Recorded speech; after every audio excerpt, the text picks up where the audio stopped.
Hello friends, teachers academy पे आप सभी का स्वागत है। जैसा कि आप जान रहे हैं, हम लोग यहाँ पर जो ज्योग्राफी का जो रिवीजन क्लास है उसको हम लोग ने स्टार्ट किया है। इस समय हम लोग भारत पढ़ रहे हैं और भारत का आज का हम लोग का 5वां लेक्चर है, जिसमें हम लोग भारत के पर्वत पठार और प्रायद्वीपों को पढ़ेंगे। अभी तक हम लोगों ने इसके पहले केंद्रीय उच्च भूमि समाप्त कर लिया। उसके बाद पूर्वी पठारी क्षेत्र में हमने बघेलखंड का पठार और छोटा नागपुर का पठार इसको समाप्त कर लिया था। आज हम लोग छत्तीसगढ़ बेसिन देखेंगे और उसके नीचे क्या है, दंडकारण्य का पठार, उसको पढ़ेंगे। साथ में हम लोग पूर्वोत्तर भारत में जो हिमालय है, हिमालय का जो दक्षिणवर्ती मोड़ है, उस पर अवस्थित जो चोटियां हैं, पर्वत श्रृंखलाएं हैं, पहाड़ियां हैं और साथ में जो उसमें अवस्थित दर्रे हैं उनको भी देखेंगे। उसके बाद हम लोग चले जाएंगे प्रायद्वीपीय भारत में, जो हम लोग दक्षिण भारत का जो पठार है उसका हम लोग आज ही अध्ययन करेंगे। ठीक है, तो जल्दी से आप लोग सेशन को शेयर कर दीजिए। जो लोग नए हैं चैनल को सब्सक्राइब कर दीजिए। यहाँ पर आप सभी लोगों के लिए ब्रह्मास्त्र विजेता बैच चल रहा है, जिसमें जिसमें आपके लिए जो लाइव क्लासेज हैं ये यहाँ पर अवेलेबल है। Practice set, model paper, test series सभी आपको यहाँ पर प्रोवाइड की जा रही है और इसमें इसकी जो वैलिडिटी है 6 मंथ की है, 6 मंथ की है। और यह आपके एग्जाम को ध्यान में रखते हुए बैच चलाया गया है, जिसमें आपको सभी सब्जेक्ट का जो रिवीजन क्लास है वो यहाँ पर मिल जाएगी। ठीक है, तो अपने अपने सिलेक्शन को सुनिश्चित करने के लिए आप इस क्लास को ज्वाइन कर सकते हैं। यहाँ पर नंबर स्क्रीन पे चल रहा होगा, नंबर पे कॉल करके आप इस बैच से जुड़ सकते हैं। अभी तक हम लोगों ने छोटा नागपुर का पठार पढ़ा है। इसके बाद हम लोग देखेंगे आज छत्तीसगढ़ बेसिन। देखिए, यह है पूर्वोत्तर भारत, यहाँ पर है आपका यूपी, यह है बिहार। जो लोग पहली क्लास कर रहे हैं वो पुरानी क्लास कर लें पहले, क्योंकि वहाँ पर जो हम लोग स्टार्टिंग से टेक्निकल मैप के द्वारा चीज़ों का अध्ययन कर रहे हैं, तो जब तक आप लोग उसको नहीं पढ़ेंगे समझेंगे तब तक हो सकता है फिगर बनाने में थोड़ा दिक्कत आए आपको। ये है यूपी है, ये आपका बिहार है, यहाँ पर है आपका छत्तीसगढ़ है ये, और छत्तीसगढ़ के बगल में यहाँ पर आपको देखने में मिलेगा झारखंड। झारखंड यहाँ पर, इसके बगल में पश्चिम बंगाल है और यहाँ पर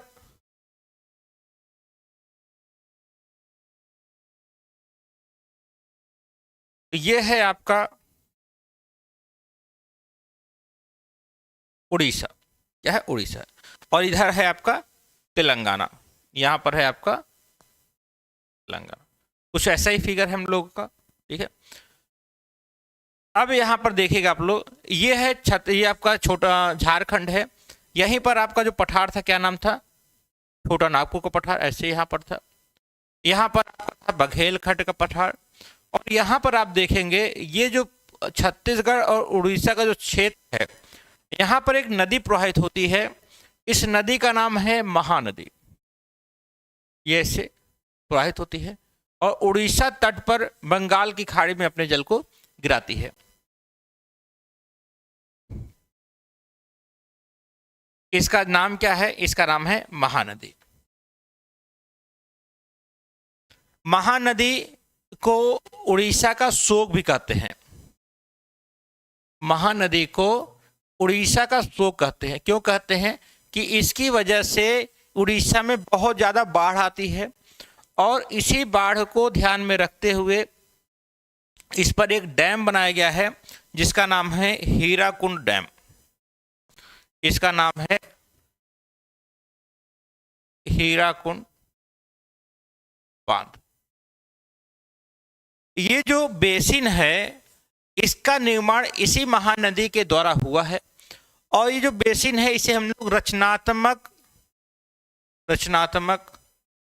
बेसिन कहते हैं। रचनात्मक, संरचनात्मक कह सकते हैं। संरचनात्मक बेसिन क्यों कहेंगे?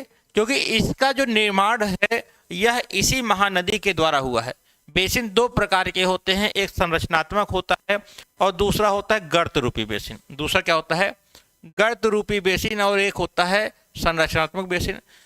जैसे यहाँ पर हम लोग जो मालदा गैप यहाँ पर पहले था, जब भारत का प्रवाह ऐसे उत्तर पूर्व में हो रहा था और आगे चलकर जब यूरेशियन प्लेट से भारत टकराया तो उस टकराने की वजह से एक झटका यहाँ पर लगता है, जिसकी वजह से जो पूर्वोत्तर भारत है यह मुख्य भूभाग से अलग हो जाता है। बीच में एक गैप का निर्माण होता है जिसका नाम है मालदा गैप, या इसका नाम दूसरा नाम क्या है, राजमहल गैरो गैप भी इसका नाम है, मालदा गैप का नाम है। तो यहाँ पर जो गैप बना था वो कैसा था, तो वह आपका गर्त रूपी बेसिन था जिसे गंगा और ब्रह्मपुत्र नदियों के द्वारा पाट दिया गया। वैसे ही ये जो बेसिन है इसका क्या नाम है, ये है आपका छत्तीसगढ़ बेसिन है और ये संरचनात्मक बेसिन है, ठीक है। इसका निर्माण महानदी के द्वारा किया गया है। इसी बेसिन में कुछ अश्लाकृतियां हैं जो आपके एग्जाम में पूछी जाती हैं, जैसे यहां पर एक पहाड़ी है जिसका नाम है पेंड्रा लोरमा का पठार। इसका नाम क्या है, पेंड्रा लोरमा का पठार। इसके अलावा ये जो नदी है ये निकलती कहाँ से है, तो यहाँ पर एक पहाड़ी है जिसका नाम है सिहावा हिल, सिहावा हिल, ठीक है, यहाँ से निकलती है। और यहीं पर एक जिला है धमतारी जिला, क्या नाम है, धमतारी जिला, ठीक है। धमतारी जिले के सिहावा हिल से नदी निकलती है और यह झारखंड, यह छत्तीसगढ़ और उड़ीसा में प्रवाहित होते हुए बंगाल की खाड़ी में अपने जल को गिराती है। और तराई क्षेत्र का मतलब एक बेसिन होने के कारण यहाँ पर धान की कृषि की जाती है। किसकी कृषि की जाती है, धान की।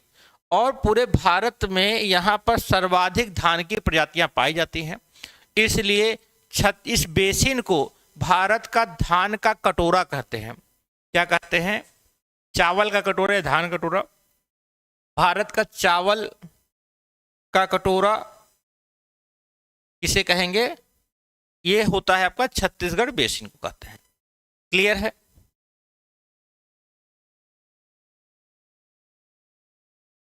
इसके नीचे अगर हम लोग देखें तो यहाँ पर ये समझ में आ गया इतना। इसके नीचे अगर हम लोग इसी फिगर को और आगे बनाएं, देखिएगा,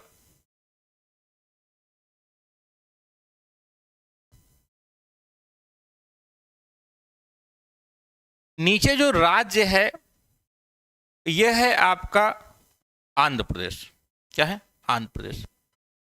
और यहां पर एक पठार है,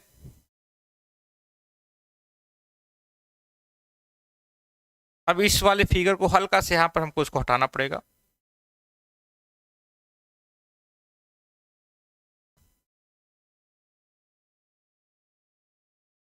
यहां पर एक पठार है ऐसे, इस पठार का नाम है दंडकारण्य का पठार, दंडकारण्य पठार। और ये जो पठार है यह एक सूखा प्रभावित क्षेत्र है। कैसा है, सूखा प्रभावित क्षेत्र है। अब सूखा प्रभावित क्षेत्र है जिसकी वजह से यहां पर क्या है, टीबी है, यहां पर भुखमरी है और यहाँ के अधिकांश क्षेत्र कैसे हैं, नक्सल प्रभावित है। आप लोगों ने सुना होगा कि दक्षिण भारत में, अब महाराष्ट्र में, ये छत्तीसगढ़ में, यहाँ पर नक्सली बहुत पाए जाते हैं। जिसमें यहाँ पर देख छत्तीसगढ़ में दो जिले हैं, एक का नाम है सुकमा और दूसरा है दंतेवाड़ा। क्या नाम है, ये है यहाँ पर नीचे है सुकमा जिला और ऊपर है दंतेवाड़ा। और यहाँ महाराष्ट्र में यहाँ पर एक जिला है जिसका नाम है गढ़चिरौली। इसका नाम क्या है,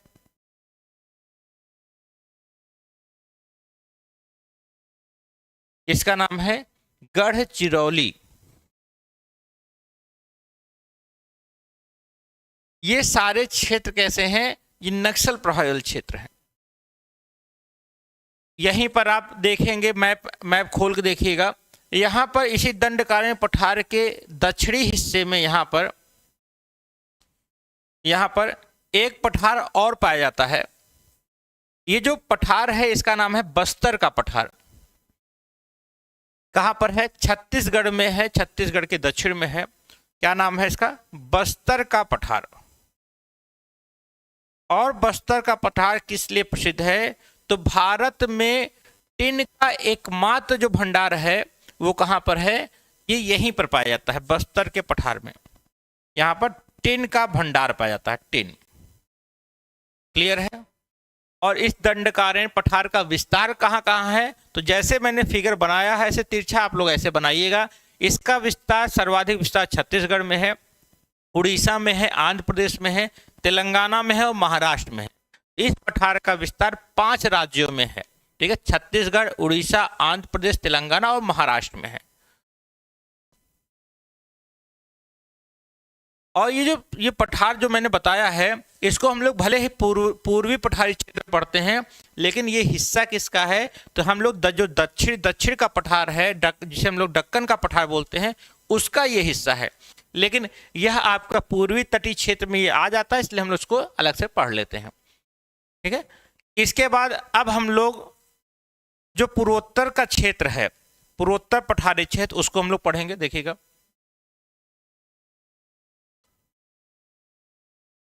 ये वाला क्षेत्र, ये है छोटा नागपुर का पठार। अब ये इसके इस डायरेक्शन में हम लोग जाएंगे तो क्या होगा? पूर्वोत्तर ही कहलाएगा, पूर्वोत्तर पठारी क्षेत्र कहलाएगा। तो यहाँ पर ये झारखंड में ये जो इसके उत्तर पूर्व में यहाँ पर आप देखिएगा, यहाँ पर एक पठार है।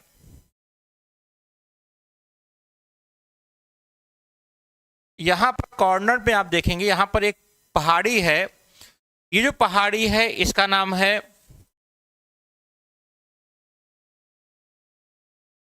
राजमहल पहाड़ी। इसका नाम क्या है? इसका नाम है राजमहल पहाड़ी।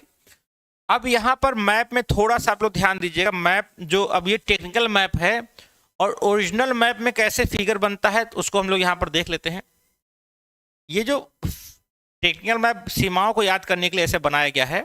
ठीक है, अगर हम ओरिजिनल मैप पे जाएंगे तो ओरिजिनल मैप में क्या डिफरेंस है? तो ये जो हिस्सा है, ये वाला हिस्सा जिसको हम लोग बिहार से मिलाते हैं, बिहार से मिलता है, लेकिन कुछ ये ऐसे जाके यहाँ मिलता है, यहाँ ऐसे कॉर्नर मिलता है।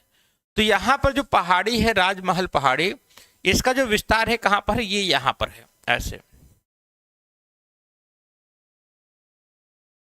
राजमहल पहाड़ी। ठीक है, और ये जो राजमहल पहाड़ी के और पूर्व में जाएंगे तो यहाँ पर एक राज्य है, यहाँ पर एक राज्य है जिसे हम लोग बोलते हैं मेघालय। क्या नाम है? मेघालय। तो मेघालय में, यहाँ पर मेघालय का जो पठार है, यहाँ पर 3 पहाड़ियां हैं जिनके नाम है गारो, खासी, जयंतिया। क्या नाम है इनके? नाम है गारो, खासी, जयंतिया। ठीक है, ये पूरा का पूरा यहां से यहां तक पूरा जो स्ट्रक्चर है स्थलाकृति, ये किस में आता है? पूर्वोत्तर पठारी क्षेत्र में आता है। और ये दोनों राजमहल पहाड़ी, जो गारो खैसी आपको से मेघालय का जो पठार है, यहाँ पर बीच में इसके एक गैप है जिसे हम लोग राजमहल गैरो गैप कहते हैं, या इसका जो दूसरा नाम है इसे हम लोग कहते हैं मालदा गैप। मालदा गैप। ये जो मालदा गैप है इसका विस्तार कहां पर है? तो पश्चिम बंगाल में है और साथ में बांग्लादेश में है। और इस गैप का निर्माण कैसे हुआ? तो जब प्राचीन समय में जब भारत उपमहाद्वीप का जो प्रवाह हो रहा था, ये उत्तर पूर्व में हो रहा था, तो यूरेशियन प्लेट से टकराने के बाद इस गर्त का, इस बेसिन का निर्माण हुआ था। वर्तमान में इधर से नदी आती है गंगा नदी और इधर से आती है ब्रह्मपुत्र नदी। इन दोनों नदियों ने इस गैप को पाट दिया है, लगभग समाप्त कर दिया है। वर्तमान में ये मैदानी क्षेत्र आपको यहाँ देखने को मिलेगा। तो ये जो मालदा गैप है, यह मेघालय के पठार को राजमहल की पहाड़ी से अलग करता है। और ये मेघालय का पठार भी प्रायद्वीपीय भारत का ही हिस्सा है, जो मालदा के पठार के द्वारा अलग हो जाता है। यहाँ पर देखिएगा, यहाँ पर 3 पहाड़ियां हैं मेघालय के पठार में, गारो, खासी, जयंतिया। ये यहाँ की जनजातियों के नाम भी हैं। और इस पठार की सबसे ऊंची जो चोटी है, जिसका नाम है शिलोंग पीक, ये कहाँ पर स्थित है? खासी पहाड़ी है उस पर यह स्थित है। इसका नाम क्या है इस चोटी का? शिलोंग पीक। शिलोंग पीक, इसे लेथकोर पीक भी कहते हैं, लेथकोर पीक के नाम से भी इसे जाना जाता है। और इसी खासी पहाड़ी के पद पर यहाँ पर कुछ स्थान है, कुछ शहर हैं, कुछ कस्बे हैं, जिनके नाम क्या है? तो एक का नाम है चेरापूंजी और दूसरे क्या नाम है आपका मासिनराम, मासिनराम। ये दोनों कस्बे किस पहाड़ी के पद पर अवस्थित हैं? एग्जाम में कई बार पूछा गया है। यह खासी पहाड़ी के पद पर यह अवस्थित है और यह विश्व में, भारत के तो हैं ही, विश्व में सर्वाधिक वर्षा वाले क्षेत्र भी हैं, शहर भी हैं। यहाँ लगभग 1000 सेंटीमीटर से ज़्यादा वार्षिक वर्षा होती है। ठीक है, तो वर्तमान में विश्व में सर्वाधिक वर्षा वाला शहर कौन सा है? मासिनराम है। कहाँ पर है? तो खासी पहाड़ी के पद पर यह अवस्थित है। क्लियर है? ये हो गया आपका पूर्वोत्तर पठारी क्षेत्र। यहां पर एक चीज और याद रखिएगा, पूर्वोत्तर भारत, जो पूर्वोत्तर राज्य हैं, यहाँ की जो पहली जल विद्युत परियोजना थी जिसका नाम था उमियम जलाशय, क्या नाम था? उमियम जलाशय। वो शिलांग के उत्तर में लगभग ये 60 किलोमीटर के आसपास है। ये उत्तर में कितना है? एक मिनट रुकिएगा, 65 किलोमीटर उत्तर में, 65 किलोमीटर उत्तर में यह स्थित है और यह पूर्वोत्तर भारत की पहली जल विद्युत परियोजना थी। क्या नाम था? उमियम जलाशय। क्लियर है? इसको याद रखिएगा, इतना नोट डाउन करिएगा। इसके बाद अब हम लोग क्या देखेंगे? ये जो पूर्वी हिमालय है, जो हम लोगों ने नंगा पर्वत से लेकर नामचा पर्वत तक यहाँ तक पढ़ा था, यहाँ पर अवस्थित जो पहाड़ियाँ हैं उसको भी देखा था। लास्ट में मैंने आपको बताया था, पहले फिगर बना लेते हैं, इतना आप लोग बना लीजिएगा।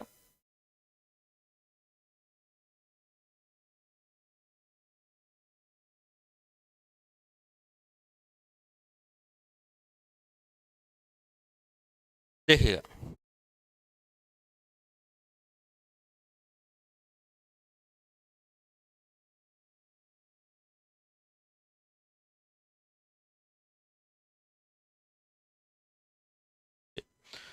हमने आपको वहां पर बताया था जब हम लोग शिवालिक पहाड़ी पर पढ़ रहे थे, तो शिवालिक पहाड़ी का जो स्पष्ट स्वरूप है यह आपका सिंधु नदी से लेकर तीस्ता नदी तक यह दिखाई देता है। उसके बाद यहाँ पर जो पहाड़, चाहे आप बृहद हिमालय ले लें, लघु हिमालय ले लें या शिवालिक हिमालय, यह आपस में बहुत नज़दीक आ जाती हैं, जिसकी वजह से इनका स्पष्ट अलग स्वरूप नहीं दिखता है, एक साथ दिखती हैं।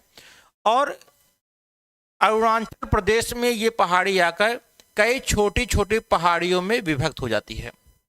ये ऊपर अरुणाचल प्रदेश, नागालैंड, मणिपुर, मिजोरम, त्रिपुरा, मेघालय और ये असम, यही राज्य हैं सारे। तो यहाँ पर आप देखिएगा, यहाँ पर पहाड़ियाँ हैं जो कि आपकी शिवालिक का ही, शिवालिक पहाड़, शिवालिक श्रेणी का ही पूर्वी विस्तार है। इसका नाम क्या है? दफला मिरी, अभोर, 4 हैं, दफला मिरी, अभोर, मिसमी। ठीक, 4 पहाड़ियां यहाँ पर अरुणाचल प्रदेश में हैं जो कि शिवालिक का ही भाग है। और इसमें सबसे ऊंची, पूर्वोत्तर भारत की सबसे ऊंची पहाड़ी कौन सी है? मिसमी पहाड़ी है। कौन सी है? मिसमी पहाड़ी है। इसके बाद जैसे ही यह हिमालय दक्षिणवर्ती मोड़ यहाँ पर लेता है, तो यहाँ पर ये जो एक पहाड़ी है, इसका विस्तार आपका अरुणाचल प्रदेश और नागालैंड दोनों में है। ये दोनों में पहाड़ी है। इस पहाड़ी का नाम है पटकाई बूम पहाड़ी।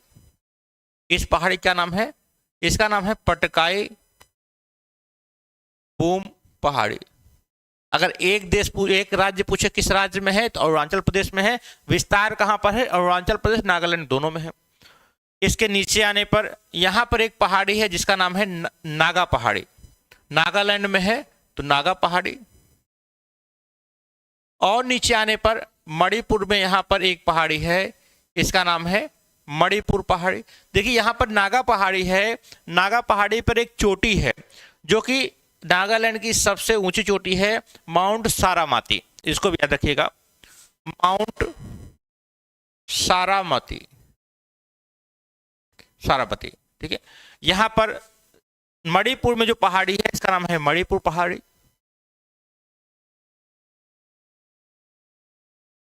और इसी पहाड़ी पर यहाँ पर एक झील है, एक तालाब है, एक झील है, जिसे हम लोग क्या बोलते हैं, जिसका नाम है लोकटक झील। यहीं पर एक झील है जिसका नाम है लोकटक झील। लोकटक झील। और इस यहीं पर एक अभ्यारण्य भी है जिसका क्या नाम है, केबुल लामजाओ अभ्यारण्य, जो किसके संरक्षण के लिए बनाया गया है, धामिनी मृग, धामिन मृग के संरक्षण के लिए बनाया गया है। और ये जो अभ्यारण्य है केबुल लामजाओ, यह इसी लोकटक झील के अंदर स्थित है। और यह विश्व का एकमात्र तैरता हुआ अभ्यारण्य है। और यहाँ पर जो तैरती हुई जो तालाब में जो तालाब के अंदर जो छोटी छोटी झोपड़ियाँ होती हैं जो कि तैरती हुई रहती हैं, उसे क्या बोलते हैं, उसे बोलते हैं फुमाड़ी। इसे क्या बोलेंगे यहाँ पर, फुमाड़ी बोलते हैं। कच्ची बस्तियाँ होती हैं, झोपड़ियाँ होती हैं, जिन्हें हम लोग फुमाड़ी कहते हैं। क्लियर है, ये गुलाबजा हो गया। इसके बाद जैसे हम और दक्षिण में आएंगे, यह है आपका मिजोरम है। मिजोरम में यहाँ पर जो पहाड़ी है इसका नाम है मिजो, इसका नाम क्या है, मिजो पहाड़ी है। इसके अलावा यह है आपका त्रिपुरा, त्रिपुरा, ठीक है। त्रिपुरा में यहाँ पर एक पहाड़ी है, इस पहाड़ी का नाम है त्रिपुरा हिल, इसी के नाम से है, त्रिपुरा हिल के नाम से है। इसे लुसाई की पहाड़ी भी कहते हैं। ये यहाँ पर जो पहाड़ी है इसको आप नॉर्मली पढ़िए, त्रिपुरा पहाड़ी या हिल, ठीक है। इसका दूसरा नाम है लुसाई की पहाड़ी, लुसाई की पहाड़ी। इसके अलावा यहाँ पर देखिएगा, जहाँ पर आपका मणिपुर है, और मणिपुर, मिजोरम और असम, यहाँ पर एक पहाड़ी है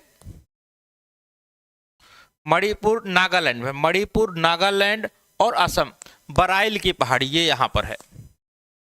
इन तीनों राज्यों में है, इसका नाम है बराइल की पहाड़ी, बराइल की पहाड़ी। इसके अलावा यहाँ पर हमने गारो खासी जयंतिया पढ़ ही लिया। यहाँ पर असम में कुछ पहाड़ियाँ हैं, असम में कुछ पहाड़ियाँ हैं जिसमें आपकी एक पहाड़ी है मिकिर पहाड़ी, रेंगमा पहाड़ी और करबी आंगलंग पहाड़ी। मिकिर, रेंगमा और करबी आंगलंग, मिकिर पहाड़ी, रेंगमा पहाड़ी और करबी आंगलंग पहाड़ी, करबी आंगलांग पहाड़ी, ये तीनों पहाड़ियाँ कहाँ है, यह असम में स्थित है, ठीक है। तो पूर्वोत्तर भारत में जितनी पहाड़ियाँ हो सकती हैं सारी पहाड़ियाँ मैंने यहाँ लिख दिया। दफला मिरी अभोर मिस्र में, पटकाई बुम, नागा पहाड़ी, उसके बाद मणिपुर पहाड़ी, मिजो पहाड़ी, त्रिपुरा या लुसाई पहाड़ी, बराइल की पहाड़ी ये है। उसके बाद गारो खासी जयंतिया यहाँ पर है मेघालय, मिकिर, रेंगमा और करबी आंगला की पहाड़ियाँ असम में अवस्थित हैं। क्लियर है। अब यहाँ पर देखिएगा, इन पहाड़ियों के बीच में कुछ दर्रे हैं जो कि आपको एग्जाम में पूछा जाता है। कौन कौन से दर्रे हैं? यहाँ पर सबसे ऊपर अरुणाचल प्रदेश में, यहाँ पर देख लीजिए, एक मिनट और देख लीजिएगा एक चीज, ये जो इधर क्या है, इधर नेपाल है और यहाँ पर क्या है, यह भूटान है, ठीक है। यहाँ पर एक दर्रा यहाँ पर है, अरुणाचल प्रदेश और भूटान के मध्य में है, और एक दर्रा यहाँ तिब्बत के मध्य में है। ठीक, दो दर्रे यहाँ पर हैं। जो दर्रा है इसका नाम है बोमडीला दर्रा, बोमडीला दर्रा अरुणाचल प्रदेश और भूटान के मध्य में है। और ये जो दर्रा है इसका नाम है बुमला दर्रा, बुमला दर्रा। ये दर्रा आपका अरुणाचल प्रदेश और तिब्बत के मध्य में है। इसके अब यहाँ पर ऊपर क्या है, ल्हासा है, तिब्बत की राजधानी ल्हासा, वहां पर इन दोनों दर्रों से वहां पर जाया जा सकता है। इससे ऊपर आएंगे तो यहां पर दर्रा है यांग याप दर्रा। यहां पर क्या है? यांग याप दर्रा। यह भी आपका अरुणाचल प्रदेश और तिब्बत के मध्य में है। यहीं पर एक गार्ज है जहां से ब्रह्मपुत्र नदी प्रवेश करती है, जिसका नाम है दिहांग। तो दिहांग गार्ज भी यहीं पर है, दिहांग गार्ज है यहीं पर। और जैसे हम लोग इधर आएंगे म्यांमार की सीमा पर, यहां पर आपको दो दर्रे देखने को मिलेगा। यहां पर सबसे ऊपर एक दर्रा है जिसका नाम है दीफू दर्रा। ये दर्रा अरुणाचल प्रदेश और म्यांमार के मध्य में है। क्लियर हो रहा है? इसके बाद इससे नीचे आएंगे, जो अगला दर्रा है दीफू दर्रे के बाद, उसका नाम है पांग साओ दर्रा। ये यहां पर अवस्थित है। इसका नाम है पांग साओ दर्रा है। इसके बाद मणिपुर में एक दर्रा और है जिसका नाम है तुजू दर्रा। मणिपुर में यहां पर एक दर्रा है जिसका नाम है तुजू दर्रा। क्लियर है? ये 5-6 दर्रे हैं, 4-4-3-7 दर्रे हैं जो बहुत ही इंपॉर्टेंट है, पूर्वोत्तर भारत से संबंधित हैं। नाम क्या है? सबसे पहले बुमडिला, फिर बुमला दर्रा, यांगयाप, दिहांग दर्रा, दीफू दर्रा, पांगसाओ दर्रा और तुजू दर्रा। इतना आप लोग याद कर लीजिएगा। तो ये आपका हो गया पूर्वोत्तर भारत में अवस्थित पहाड़ियां और दर्रे। क्लियर है? अब हम लोग आएंगे दक्षिण भारत में। दक्षिण भारत में देखिएगा क्या क्या चीजें हमको यहां पर पढ़नी है, जो आपके एग्जाम पॉइंट ऑफ व्यू से बहुत ही इंपॉर्टेंट है।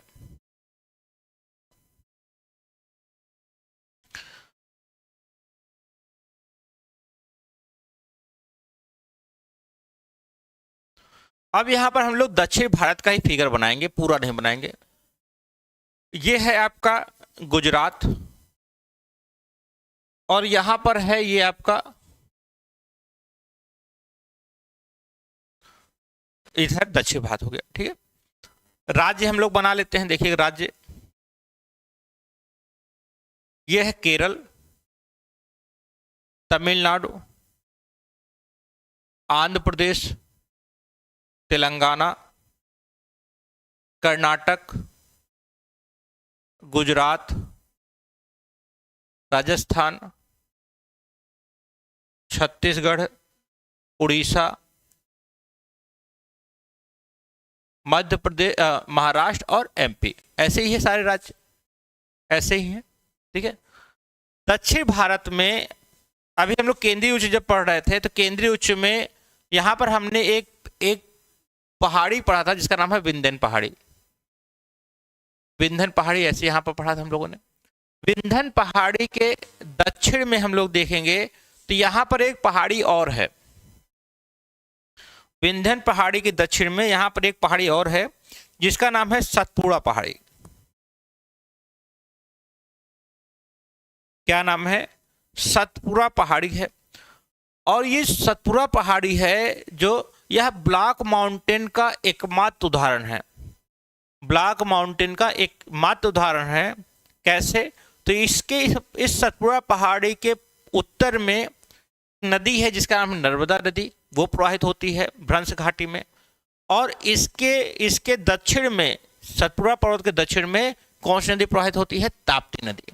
तो दो नदियों, दो भ्रंश घाटियों के मध्य में यह अवस्थित एकमात्र ब्लैक माउंटेन है।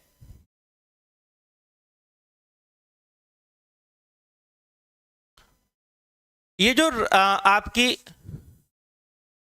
सतपुड़ा पहाड़ी है, इसकी तीन पर्वत श्रृंखलाएं हैं। ऐसे पहली जो सबसे दक्षिण में है, सबसे पश्चिम में है, इसका नाम है राजपीपला पहाड़ी। और इस पहाड़ी का जो विस्तार है गुजरात में, महाराष्ट्र में और एमपी में है। ये जो बीच वाली पहाड़ी है इसका नाम है महादेवा पहाड़ी। क्या नाम है? महादेवा पहाड़ी। और यहां पर ये जो पहाड़ी है इसका नाम है मैकाल पहाड़ी। क्या नाम है? मैकाल। ठीक है, मैकाल पहाड़ी का विस्तार कहां पर है? तो यह आपका एमपी और छत्तीसगढ़ की सीमा पर अवस्थित है। अगर हम इस सतपुड़ा पहाड़ी की सबसे ऊंची चोटी की बात करें तो सबसे ऊंची चोटी कौन सी है? तो महादेवा पहाड़ी पर स्थित धूपगढ़। सतपुड़ा की सबसे ऊंची चोटी कौन सी है? तो यहाँ पर मध्य प्रदेश में, यहाँ पर महादेवा पहाड़ी पर एक चोटी है जिसका नाम है धूपगढ़। धूपगढ़। इसके अलावा मैकाल श्रेणी पर यहाँ पर दो चोटियां अवस्थित हैं। छत्तीसगढ़ और एमपी की सीमा पर ही दो यहाँ पर पर्वत चोटियां स्थित हैं। जो मैकाल की सबसे ऊंची चोटी है उसका नाम है बहमनगढ़। क्या नाम है? ये उत्तर वाली है बहमनगढ़। बहमनगढ़। और ये जो दूसरी वाली है इसका नाम है अमरकंटक चोटी। अमरकंटक चोटी। ठीक है, तो बहमनगढ़ अमरकंटक चोटी से ऊंची है। लेकिन सबसे प्रसिद्ध क्या है? अमरकंटक चोटी। क्यों? क्योंकि यहां से कई नदियां निकलती हैं। यहां से एक नदी निकलती है पूरब की ओर ऐसे जाती है जिसका नाम है नर्मदा नदी। एक नदी ऐसे यहां से निकलती है उत्तर पूर्व की ओर जाती है जिसका नाम है सोन नदी। और एक नदी यहां से निकलती है दक्षिण की ओर जाती है जिसका नाम क्या है? वेनगंगा। इसका नाम है वेनगंगा नदी। वेनगंगा नदी। और यही जो सतपुड़ा पहाड़ी है, ऐसा कहा जाता है कि जो हम लोग सिहावा हिल पढ़ते हैं, सिहावा हिल जहां से आपकी कौन सी नदी निकलती है? महानदी। तो यह महानदी भी जो है वह कहा जाता है मैकाल पर्वत से निकलती है। क्यों? क्योंकि इसका जो विस्तार है कहीं ना कहीं सिहावा हिल जो हम लोग पढ़ते हैं, सिहावा हिल भी इसी का भाग माना जाता है। तो सिहावा हिल से ये आपकी महानदी निकल के पूरब की ओर आती है। तो अगर आपसे पूछा जाए कि अमरकंटक चोटी से कौन कौन सी नदी निकलेगी, तो महानदी का भी उसका नाम आता है। ठीक है, महानदी को कंसीडर किया जाता है। तो इस आधार पर ये जो अमरकंटक चोटी है यह एक अरी अपवाह तंत्र का उदाहरण है। तो अरी अपवाह तंत्र क्या होता है? जब इसे केंद्र त्यागी अपवाह तंत्र भी बोलते हैं, जब किसी एक बिंदु से नदियां चारों दिशाओं में निकलती हैं और प्रवाहित होती हैं तो उसे हम लोग केंद्र त्यागी या अरी अपवाह तंत्र कहते हैं। यह अरी अपवाह तंत्र का एक अच्छा उदाहरण है। इसके दक्षिण में अगर हम लोग देखें, यहां पर एक ये पूरा का पूरा क्या है? एक पठार है। इस पठार का नाम क्या है? इसे बोलते हैं दक्षिण का पठार। इसे बोलते हैं दक्षिण भारत का पठार। दक्षिण भारत का पठार। ये दक्षिण भारत का पठार, ये इसकी लोकेशन क्या है? तो आप इसको ऐसे परिभाषित कर सकते हैं कि सतपुड़ा पर्वत इधर क्या है? पश्चिमी घाट, इधर क्या है? पूर्वी घाट। सतपुड़ा पर्वत पश्चिमी घाट और पूर्वी घाट के मध्य में स्थित जो पठारी पहाड़ी क्षेत्र है उसे हम लोग क्या कहते हैं? दक्षिण भारत का पठार कहते हैं। और ये जो पठार है यह कई भागों में अलग अलग है, मतलब कई भागों में इसको विभाजित किया जाता है। इसे दो भागों में सर्वप्रथम विभाजित किया जाता है। एक का नाम है उत्तरी, अरे दक्षिण भारत का पठार, या इसे दक्कन का भी पठार बोलते हैं, दक्कन का पठार। अब इस दक्कन के पठार को क्या कहेंगे? उत्तरी दक्कन का पठार। उत्तरी दक्कन का पठार। और जो नीचे वाला हिस्सा है इसे कहते हैं दक्षिणी दक्कन का पठार। दक्षिणी दक्कन का पठार यही कहते हैं। ठीक है, इसको अलग कैसे करेंगे? इसको ऐसे अलग करेंगे। देखिएगा, ये जो महाराष्ट्र में जितना इसका विस्तार है, ये जो महाराष्ट्र वाला पठार है इसे हम लोग कहते हैं उत्तरी दक्कन का पठार कहते हैं। और ये जो कर्नाटक, तेलंगाना और आंध्रा के मध्य में जो इसका विस्तार आप देख रहे हैं इसे हम लोग दक्षिण दक्कन का पठार कहते हैं। अब ध्यान से समझिएगा, यहां पर ये जो उत्तरी दक्कन है, नॉर्थ नॉर्थ दक्कन है जो है, इसका जो निर्माण है मुख्य रूप से किससे हुआ है? तो बेसाल्ट चट्टान से हुआ है। बेसाल्ट चट्टान से हुआ है। जब यहाँ पर प्राचीन समय में जब यहाँ पर दरारी ज्वालामुखी उद्गार हुआ था, तो यहाँ से जो मैग्मा निकला वह तरल अवस्था में था और पूरे सतह पर फैल गया, जिसकी वजह से इस बेसाल्ट नुमा रूपी जो चट्टान है इसका निर्माण होता है। और यहाँ पर इस चट्टान के अपर्दन से जिस मृदा का निर्माण हुआ उस मृदा को क्या बोलते हैं? काली मृदा। इस मृदा को क्या बोलते हैं? क्या बोलते हैं? काली मृदा। और ये काली मृदा है तो अम्लीय मृदा है, अम्लीय मृदा है। ऐसी मृदा जो है यह किसके किसके उपयोग लिए, किस कृषि के लिए सर्वाधिक उपयुक्त मानी जाती है? तो यहाँ यह कपास की कृषि के लिए, कपास की कृषि के लिए सर्वाधिक उपयुक्त होती है। यहाँ पर कपास की सर्वाधिक मात्रा में कृषि की जाती है।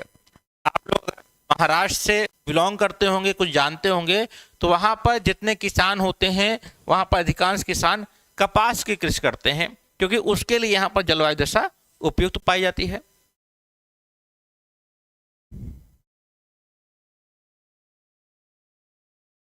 यहाँ पर कुछ पहाड़ियाँ हैं, देख लीजिएगा। यहाँ पर कुछ पहाड़ियाँ हैं आपकी उत्तरी दक्कन पर।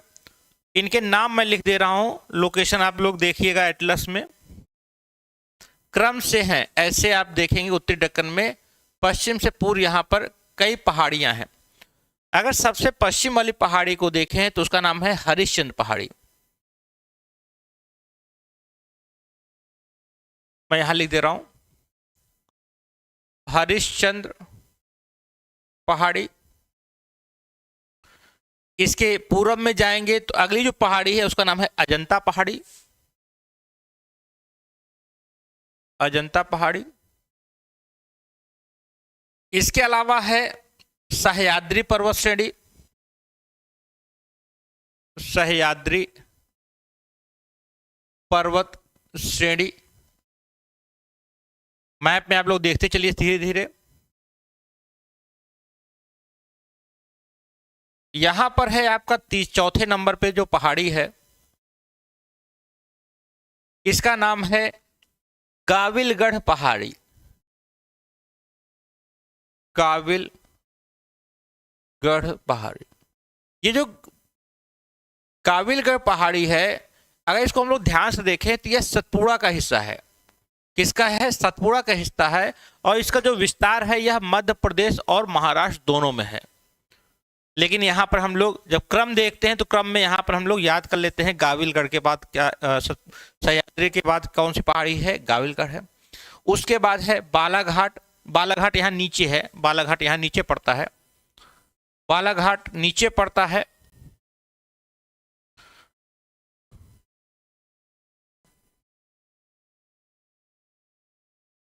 एक मिनट आप लोग रुकिएगा, यहाँ पर स्क्रीन थोड़ा सा फ्लक्चुएशन के कारण बंद हो गई।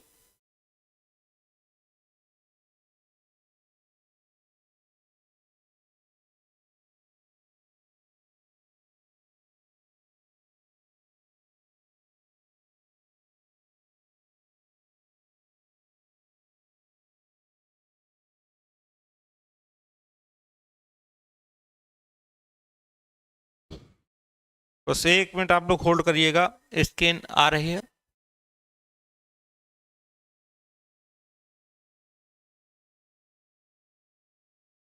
इस समय इलाहाबाद में फ्लक्चुएशन बहुत ज़्यादा हो रहा है, लाइट भी कट रही है, इन्वर्टर के भरोसे यहाँ पर सारा काम हो रहा है। ठीक है, तो कभी कभी छोटी छोटी प्रॉब्लम आ जाती है, कोई बात नहीं।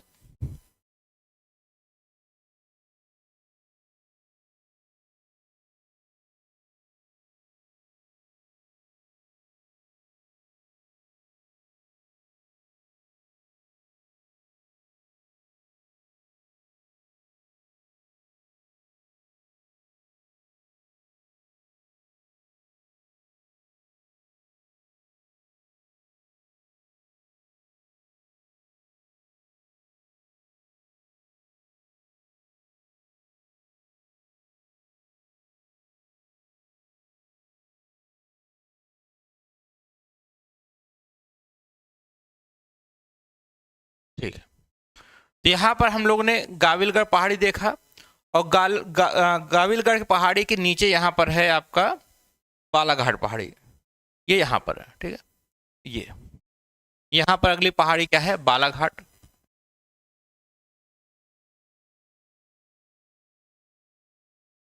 और यहाँ पर एक पहाड़ी और है जिसका नाम है सतमाला पहाड़ी। यहाँ पर एक पहाड़ी और है सतमाला पहाड़ी, सतमाला पहाड़ी। ठीक है, तो ये सारी पहाड़ियाँ आपके महाराष्ट्र में है, उत्तरी दक्कन पे है, याद रखिएगा। हरिश्चंद्र पहाड़ी, अजंता, सह्याद्री, गाविलगढ़ पहाड़ी, बालाघाट, सतमाला पहाड़ी, ये सारी की सारी आपकी उत्तरी दक्कन पे अवस्थित है। क्लियर है। और यहाँ ये जो क्षेत्र है, यहाँ पर लोहे के भंडार पाए जाते हैं। लोहे के भंडार नीचे हैं, गोवा में लोहे के भंडार पाए जाएंगे। ठीक है, कर्नाटक में लोहे के भंडार पाए जाएंगे। तो काफी संपन्न क्षेत्र हैं ये सारे। इसके बाद अगर हम देखें नीचे वाला हिस्सा है जिसे हम लोग दक्षिण दक्कन कह रहे हैं। ठीक है, ये दक्षिण दक्कन का जो विस्तार है ये कहाँ पर है, तो यह आपका कर्नाटक में है, कर्नाटक में है, आंध्र प्रदेश में है और तेलंगाना में। 3 राज्यों में इसका विस्तार है। अब यहाँ पर इन दक्षिण दक्कन है, इसको भी कई भागों में डिवाइड किया जाता है। जैसे यहाँ पर जो कर्नाटक वाला हिस्सा है, कर्नाटक का, इसे क्या बोलते हैं, कर्नाटक का पठार बोलते हैं। इसे मैसूर का भी पठार बोलते हैं, इसे मैसूर का भी पठार या कर्नाटक का पठार कहते हैं। इसके बाद यहां पर जो ये हिस्सा है, ये वाला हिस्सा है, तेलंगाना और आंध्रा का जो बीच वाला हिस्सा पठारी क्षेत्र है, इसे स्टार्टिंग में तो आंध्रा का पठार बोलते हैं। इस पूरे क्षेत्र को क्या बोलेंगे, आंध्रा का पठार बोलेंगे। लेकिन अब यहाँ पर तेलंगाना और आंध्रा अलग होने के कारण जो तेलंगाना वाला हिस्सा है इसे हम लोग तेलंगाना का पठार बोलते हैं, और जो आंध्रा वाला हिस्सा है इसे हम लोग रॉयल सीमा का पठार बोलते हैं, रॉयल सीमा का पठार। क्लियर है। अब इसको हम लोग अलग अलग पढ़ेंगे। तो सबसे पहले अगर हम लोग कर्नाटक के पठार की बात करें, देखिएगा कर्नाटक के पठार, नेक्स्ट स्लाइड में हम लोग देखेंगे कर्नाटक के पठार को। देखिएगा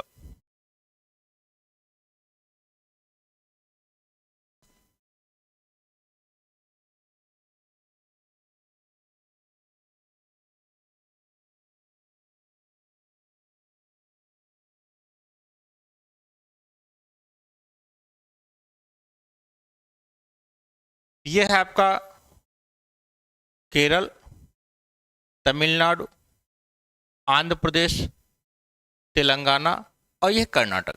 ठीक है, अब इस कर्नाटक में यहां पर आप देखिएगा, यहां पर जो पठार है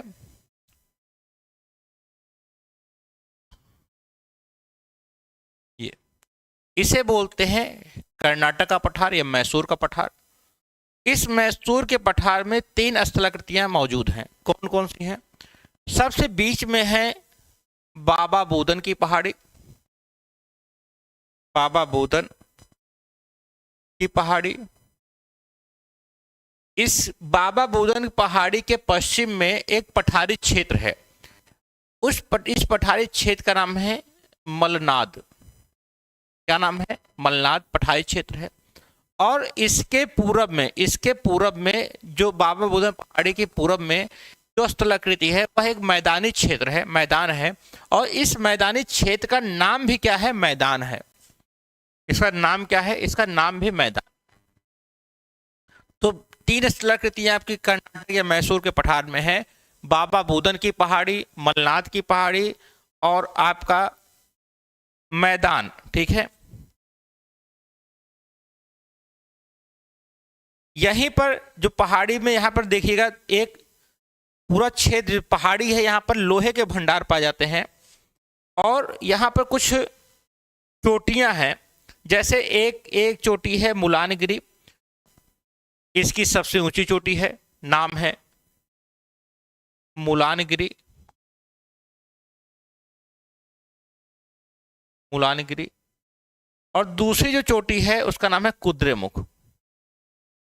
कुद्रेमुख। ठीक है, मुलानगिरी ऊंची है कुद्रेमुख से, और यहीं पर आप लोगों ने सुना होगा कुद्रेमुख का लोहा, कुद्रेमुख का लोहा, ठीक है। यहां से यहां पर दो खाने हैं, एक है बेल्लारी और दूसरा है हॉस्पेट।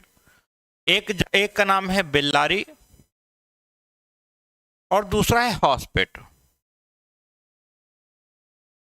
यहां के खानों से उच्च गुणवत्ता वाला लौह अयस्क निकाला जाता है, लौह अयस्क, और इसे कहां भेज दिया जाता है? इसे भेजा जाता है जापान, ठीक है, जापान।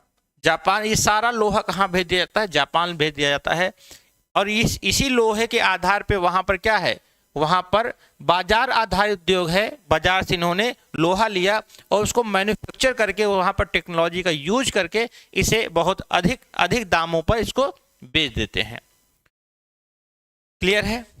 इसके अलावा यहां पर आपका तेलंगाना का पठार है और यह है आपका रायलसीमा का पठार। इस दक्षिण दक्कन के दक्षिण में अगर हम लोग देखें तो यहां पर एक पठार और है, इस वाली लोकेशन पे। यहां पर एक पठार है जिसका नाम है बेंगलुरु का पठार,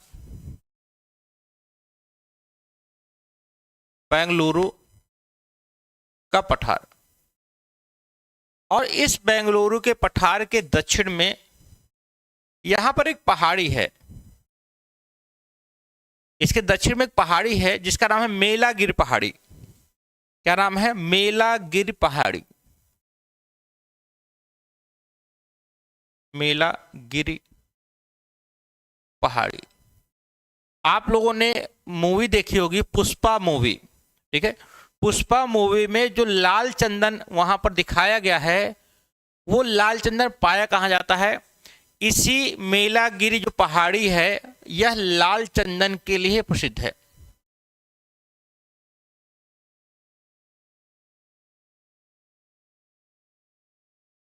लाल चंदन के लिए ही प्रसिद्ध है ये। क्लियर है? तो यहां पर हम लोगों ने आज पूर्वी पठारी क्षेत्र, छत्तीसगढ़ का जो मैदान है, दंडकारण्य का पठार, पूर्वी पठारी क्षेत्र जिसमें हम लोग राजमहल, मेघालय का पठार, शिलोंग का पठार, उसका पूर्वोत्तर भारत में जो हम लोगों ने अरुणाचल प्रदेश, नागालैंड, मणिपुर, मिजोरम, अरुणाचल प्रदेश, त्रिपुरा, असम, इनकी पहाड़ियों को देखा। उसके बाद हम लोगों ने दक्षिण भारत में दक्कन का जो पठार है, जिसे हम लोग उत्तरी दक्कन और दक्षिण दक्कन के नाम से भी जानते हैं, उसको देखा। उत्तरी दक्कन में जितनी पहाड़ियां हैं, अजंता की पहाड़ी, उसके बाद गाविलगढ़ की पहाड़ी, हरिश्चंद्र की पहाड़ियां, उनको सब यहाँ पर देखा। और दक्षिण दक्कन में यहाँ पर आपका बेंगलुरु का, मैसूर का पठार, ये आप कर्नाटक का पठार, तेलंगाना का पठार, रायलसीमा का पठार, यहाँ पर ये आपका आ जाता है बेंगलुरु का पठार। और सबसे नीचे क्या है? मेलागिर पहाड़ी। और इसके नीचे और आने पर यहाँ पर देखिएगा, जब पश्चिमी घाट और पूर्वी घाट दक्षिण में आते हैं तो यहाँ पर नीलगिरी पर्वत है। मेलागिरी पर्वत के दक्षिण में क्या है? नीलगिरी पर्वत है। और इसी नीलगिरी पर्वत पर पूर्वी घाट और पश्चिमी घाट आकर मिलते हैं। तो ये जो पूर्वी घाट पश्चिमी घाट है, इसको हम लोग नेक्स्ट क्लास में कवर करेंगे और यहाँ पर जितनी पहाड़ियाँ हैं उनको भी देख लेंगे। क्लियर है? तो फिर मिलते हैं, तब तक के लिए धन्यवाद, नमस्कार, जय हिंद।